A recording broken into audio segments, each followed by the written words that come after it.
Hello, littles. I'm Amma. Why don't you put on your softies and join me for a story?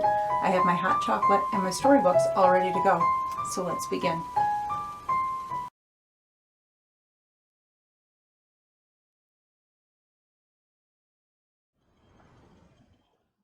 Hello, littles. Welcome back to part 2 of The Little Mermaid by Hans Christian Andersen. If human beings are not drowned, asked the little mermaid, can they live forever? Do they not die as we do down here in the sea? Yes, replied the old lady. They also die, and their life is even shorter than ours. We sometimes live to be 300 years old, but when we cease to exist, we are turned into foam on the surface of the water and have not even a grave in the depth of the sea among those we love. We never live again. Our souls are not immortal. We are like the green seaweed, which, once severed from its root, can never grow again. Men, on the other hand, have a soul which lives forever after the body has become dust. It rises through the sky up to the shining stars. As we rise out of the sea and behold all the countries of the earth, so they rise to unknown glorious regions, which we shall never see. Why have we not also an immortal soul? Asked the little mermaid sorrowfully. I would gladly give all the years I have left to live if I could be a human being only for one day and to have the hope of seeing that marvelous country beyond the sky. You must not dream of that, replied the old lady. We are much happier and better off than mankind above. Then I shall die and drift on the sea as foam, never hearing the music of waves or seeing the beautiful flowers in the red sun. Is there not anything I can do in order to obtain an immortal soul? No, said the grandmother. Only if a man would love you so much that you would be dearer to him than father or mother. If he would cling with all his heart to all his love for you, and let the priest place his right hand into yours, with the promise to be faithful to you here and to eternity, then his soul would overflow into your body, and you would receive a share of the happiness of mankind. He would give you a soul, and yet keep his own. But that can never happen. What is beautiful here below, your fishtail, they consider ugly on earth. They do not know any better. Up there one must have 2 clumsy limbs, which they call legs, in order to be beautiful. The little mermaid sighed and looked at her fishtail mournfully. Let us be merry, said the old lady. Let us dance and make the best of the 300 years of our lives. That is truly quite enough. Afterwards, repose will be more pleasant. Tonight we will have a court ball. Such a splendid sight is never seen on earth. The walls and the ceiling of the large ballroom were of thick, transparent glass. Several hundred enormous shelves, purple and bright green, stood at each side of the long windows, filled with blue fire, which lit up the whole room and shined through the walls, so that the sea outside was quite illuminated. One could see countless fishes of all sizes swimming against the glass walls. The scales of some gleamed with purple, others glittered like silver and gold. A broad stream ran through the middle of the ballroom, upon which the sea folks, both men and women, danced to the music of their own sweet songs. Human beings have not such beautiful voices. The little mermaid sang best of all, and the whole court applauded with fins and tails. For a moment she felt joy in her heart at the thought that she possessed the most beautiful voice of all living on earth or in the sea. But soon her mind returned to the world above. She could not forget the beautiful prince, nor cease grieving that she did not possess an immortal soul like his. Therefore she stole out of her father's castle, and while within the others enjoyed song and merriment, she sat sorrowfully in her little garden. Then she heard a bugle sound through the water and thought, surely now he is sailing above, he who fills my mind, and into whose hands I should like to entrust my fate. I will dare all in order to obtain him an immortal soul. While my sisters are dancing in my father's castle, I will go to the sea witch, whom I have always feared so much. Perhaps she can advise and help me. Then the little mermaid left her garden and went out to the roaring whirlpools where the witch dwelt. She had never gone that way before. No flowers, no seaweed even was growing there. Only bare, gray, sandy soil surrounded the whirlpools, where the water rushed round like millweeds and drew everything it got hold of down into the depths. She had to pass right through these dreadful whirlpools in order to reach the witch's territory. For a good part of the way, the road led over warm, bubbling mud. This the witch called the peat moor. Behind this, her house stood, in a strange wood, for all the trees and bushes were polyps, half animals, half plants. They looked like snakes with many hundred heads growing out of the ground.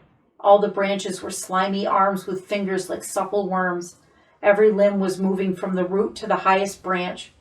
All they could seize out of the sea they clutched and held fast, never letting it go again. The little mermaid stopped timidly in front of them. Her heart was beating with fear. She nearly turned back again, but then she thought of the prince and the immortal soul, and regained her courage. She twisted her long flowing hair round her head, lest the polyps might seize it. She crossed her hands upon her breast and shot through the water like a fish, right past the dreadful polyps, which stretched out their supple arms and fingers after her. She saw that each of them had seized something and held it tightly with hundreds of little arms. The polyps held in their arms white skeletons of people who had perished at sea and had sunk into the depths, the oars of ships and chests, skeletons of land animals, and a little mermaid that they had caught and strangled. This latter was the most dreadful sight to the little princess. Then she came to a big marshy place in the wood, where large fat water snakes were rolling about and showing their ugly light yellow bodies. In the middle of this place stood a house built with the white bones of shipwrecked people. There the sea witch sat, letting a toad eat out of her mouth, as we should feed a little canary with sugar. The ugly fat water snakes she called her little chickens and allowed them to crawl all over her. "I know very well what you want," said the sea witch. "It is silly of you, but you shall have your way. You will become wretchedly unhappy, my beautiful princess. You wish to get rid of your fishtail and have 2 limbs instead, which men use for walking, that the young prince may fall in love with you, and that you may gain him and an immortal soul." Thus saying, the old witch laughed out loud hideously, so that the toads and the snakes fell to the ground where they wriggled about. You are just in a good time," said the witch. "If you had come tomorrow after sunrise, I should not have been able to help you for a whole year. I will prepare you a drink, and you must swim ashore before the sun rises and sit down and drink it. Then your tail will disappear and shrink together into what mankind called legs. But it will hurt you, as if a sharp sword pierced you. Every man who sees you will say that you are the most beautiful girl he has ever seen. You will keep your gracefulness, and no dancer will be able to move as lightly as you. But at each step that you take, you will feel as though you were trod on a sharp knife, and as if your blood must flow. If you are ready to suffer all this, I will help you." "Yes," said the little mermaid with a trembling voice, and she thought of the prince and the immortal soul. "But remember," said the witch, "if you have once received a human form, you can never become a mermaid again. You will never be able to return again to your sisters and to your father's castle, and if you fail to gain the prince's love so that he forgets you, for your sake, father and mother, clings to you with body and soul, and makes the priest join your hands that you become man and wife, you will not obtain an immortal soul. On the first morning after he has wedded another, your heart will break and you will become foam on the water." "I will have it," said the little mermaid, and turned as pale as death. "But you must pay me," said the witch, "and it is not little that I ask. You have the most beautiful voice of all who live at the bottom of the sea. You think you can bewitch him with it, but this voice you must give me. I will have the best thing you possess in exchange for my costly drink, for I must give you my own blood, that the drink may be strong enough, and as cutting as a 2-edged sword." "If you take my voice," said the little mermaid, "what is left to me?" "Your fine figure," said the witch, "your gracefulness, and your speaking eyes. With these you will easily capture a human heart. Now have you lost your courage? Put out your little tongue, that I may cut it off in payment, and I will give you a wonderful drink." "Do it," said the mermaid, and the witch placed her pot on the fire to prepare the draught. "Cleanliness is a good thing," she said, and scoured the kettle with snakes which she had tied into a bundle. Then she pricked herself on the breast and let the black blood drop into it. The steam rose up in the strangest shapes. Anyone who could have ever seen it would have been frightened to death.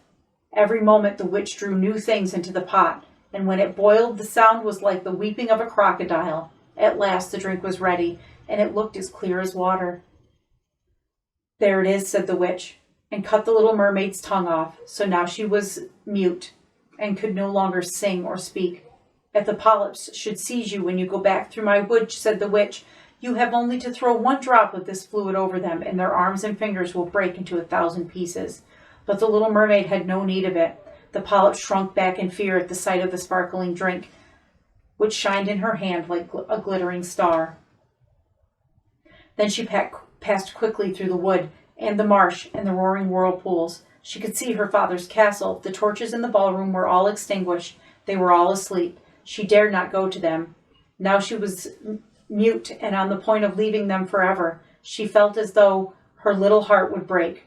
She stole into the garden, took a blossom from each of her sister's flower beds, kissed her hands 1,000 times toward the castle, and rose up through the dark blue sea. The sun had not yet risen when she reached the prince's castle and went up to the magnificent marble steps. The moon was shining more brightly than usual. The little mermaid took the burning draught and felt as though a two-edged sword pierced her tender body.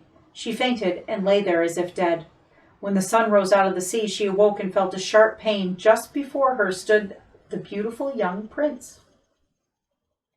He fixed his black eyes upon her so that she cast hers down and noticed that her fishtail had disappeared and that she had, instead, 2 of the prettiest feet any girl could wish for. As she had no clothes, she wrapped herself in her long hair. The prince asked her who she was and where she came from. She looked at him sweetly and yet mournfully with her dark blue eyes, for she was unable to speak. Then he took her by the hand and led her to the castle. At every step she took, she felt, as the witch had told her in advance, as if she had trod upon needles and knives. But she suffered it willingly, and stepped as lightly as a soap bubble at the prince's side, who, with all the others, admired her graceful movements. They gave her splendid dresses of silk and muslin to put on, and she was the most beautiful of all women in the castle. But she was mute, and neither could sing nor speak. Lovely slaves dressed in silk and gold came to sing before the prince and his royal parents. One sang better than all the rest, and the prince clapped his hands and smiled at her. And the little mermaid became sorrowful. She knew that she had been able to sing much more sweetly, and thought, "Oh, if he only knew that in order to be with him, I have sacrificed my voice forever." Then the slaves danced graceful dances to the loveliest music, and the little mermaid lifted her beautiful white arms, balanced herself on tiptoe, and glided, dancing, over the floor. None of them could equal her. At every movement her beauty became still more apparent, and her eyes spoke more deeply to the heart than the songs of the slaves. All were charmed, especially the prince, who called her his little foundling. She danced again and again, although she felt, whenever her feet touched the ground, as though she trod upon sharp knives. The prince wished her always to remain with him, and gave her permission to sleep on a velvet cushion before his door. He had her dressed like a page, that she might accompany him on horseback. They rode through the fragrant woods, where the green boughs touched their shoulders, and the birds sang in the fresh foliage. She climbed with the prince to the summits of the high mountains, and although her tender feet bled so much that even others could see it, she smiled and followed him until they saw clouds sailing beneath their feet, like the flight of birds traveling to foreign countries. At home in the prince's castle, when the others slept at night, she went out to the marble staircase. It was cooling for her burning feet to stand in the cold sea water. And then she thought of those below in the deep. One night her sisters came up arm in arm. They sang mournfully as they floated on the water. She beckoned to them, and they recognized her and told her how much she had grieved them.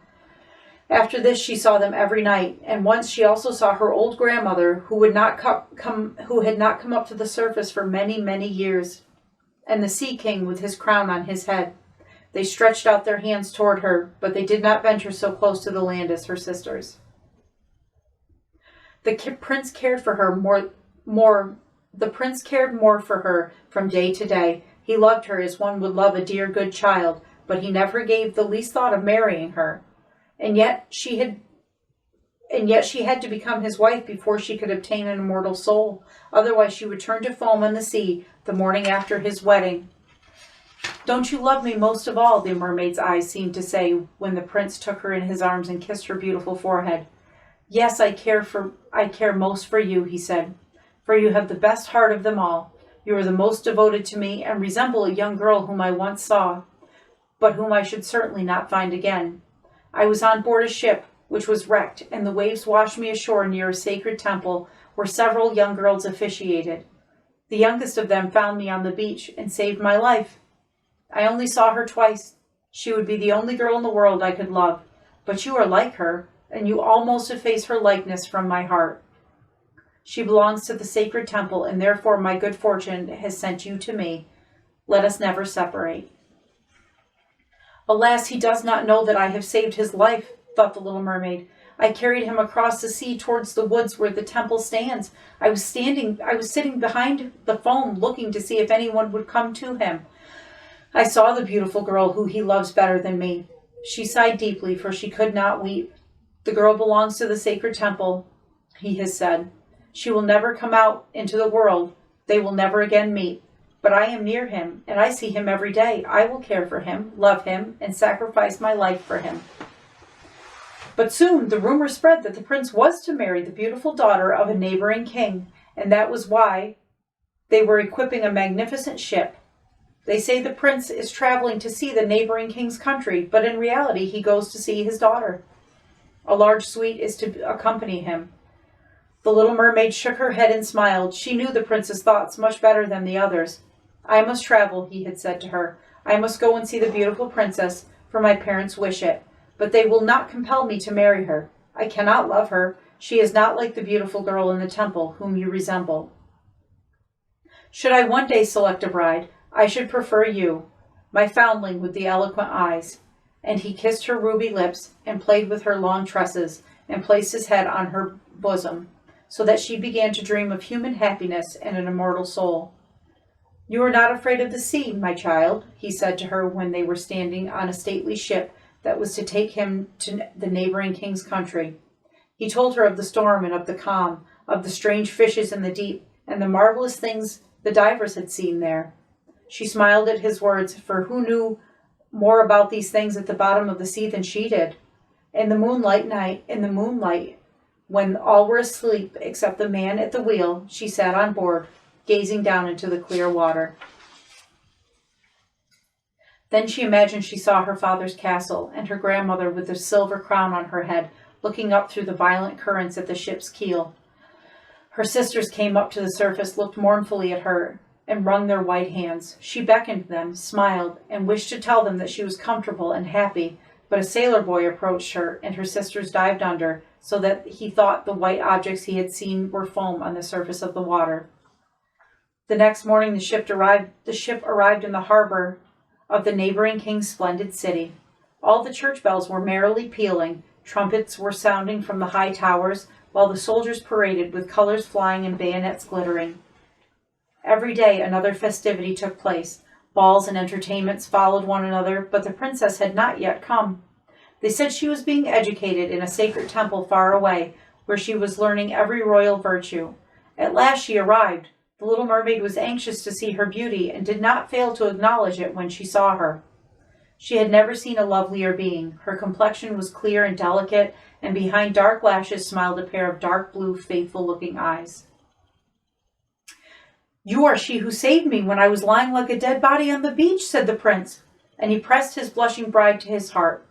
"I am too happy," he said to the little mermaid. "My greatest hopes have been realized. You will be glad to hear of my happiness, for you have always been so kind to me." The little mermaid kissed his hand, and felt as if her heart was going to break. She knew that she was to die on his wedding morning, and turn to foam on the sea. The church bells pealed. Heralds rode through the streets and announced the engagement. On all the altars, sweet-smelling oil burnt in costly silver lamps. The priests swung their censers, bride and bridegroom joined their hands, and received the bishop's blessing. The little mermaid was dressed in silk and gold, and carried the bride's train, but her ears did not hear the festive music. Her eyes did not see the sacred ceremony. She thought of the night of her death, and all that she had lost in this world. The very same evening, bride and bridegroom went on board the ship. The cannons roared, the flags streamed in the wind. In the middle of the ship, a beautiful tent of purple and gold was erected for the royal couple. The sails swelled in the wind, and the ship glided gently and lightly through the smooth sea. When it became dark, colored lamps were lit, and the sailors danced merrily on deck. The little mermaid could not help thinking of the first time she rose to the surface, when she had witnessed the same splendor and joy. She danced madly, hovering like a swallow when it was pursued. All applauded her, for she had never danced so well. It was like sharp knives cutting her tender feet, but she did not feel it. Her heart suffered much greater pain. She knew that it was the last evening that she was to be with him for whom she had deserted all her relatives and her home, sacrificed her sweet voice, and daily suffered endless pain, while he had not the slightest idea of it. It was the last night that she could breathe the same air with him, and see the deep sea and the starry sky. Eternal night, without thought or dream, was waiting for her who had not been able to gain a soul. On board the ship, joy and merriment lasted till long past midnight. She laughed and danced while her heart was full of thoughts of death. The prince kissed his beautiful bride, and she fondly touched his dark curls, and arm in arm they retired to rest in the magnificent tent. Then all became still on board. Only the man at the wheel remained at his post. The little mermaid rested her white arms on the railing of the ship and looked toward the east for the morning's dawn. The first sunbeam she knew would kill her. She saw her sisters rising out of the waves. They were as pale as herself. Their beautiful long hair was no longer fluttering in the wind. It was cut off. "We have given it to the witch that we might help you and save you from death tonight. She has given us a knife. Here it is. Look how sharp it is. Before the sun rises, you must thrust it into the prince's heart, and when the warm blood spurts upon your feet, they will grow together again into a fishtail. You will be a mermaid once more, and then you can come back to us and live your 300 years before you become Dead Sea salt foam. Hasten! You or he must die before the sun rises. Our grandmother is so grieved, her white hair has also been cut off by the witch's scissors. Kill the prince and return to us. Hasten! Do you see that red streak in the sky? In a few minutes the sun will rise, and then you must die."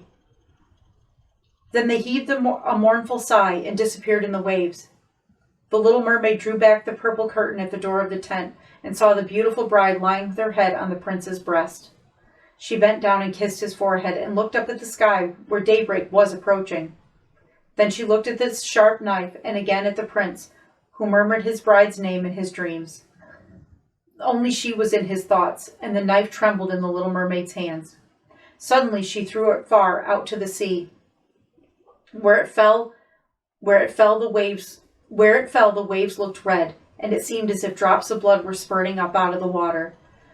As she was passing away, she looked once more at the prince, and threw herself down from the ship into the sea, and felt her body dissolving into foam.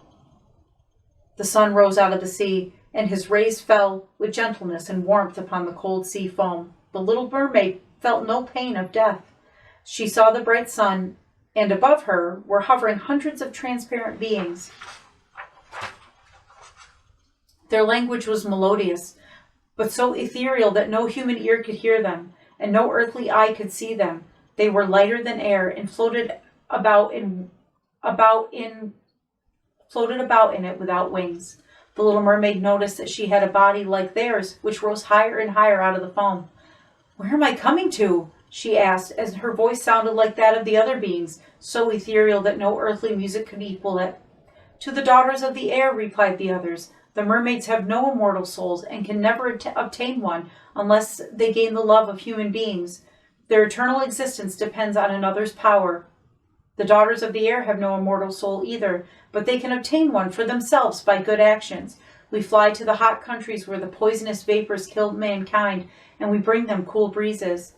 We spread the fragrance of the flowers through the air and refresh and heal them. When we have striven for 300 years to achieve all the good that is in our power, we obtain an immortal soul and share the eternal happiness of mankind. You poor little mermaid, you have striven with all your heart for the same object. You have endured and suffered. Now you have risen to the aerial world, and now, after 300 years of good works, you will gain an immortal soul for yourself." And the little mermaid raised her eyes to the sun and felt tears in them for the first time. On the ship there was life and noise once more. She saw how the prince and his beautiful bride were looking for her. Mournfully they gazed at the glittering foam, as if they knew that she had thrown herself into the waves.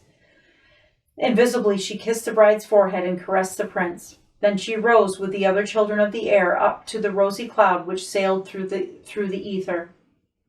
After 300 years we float thus into the eternal kingdom of God.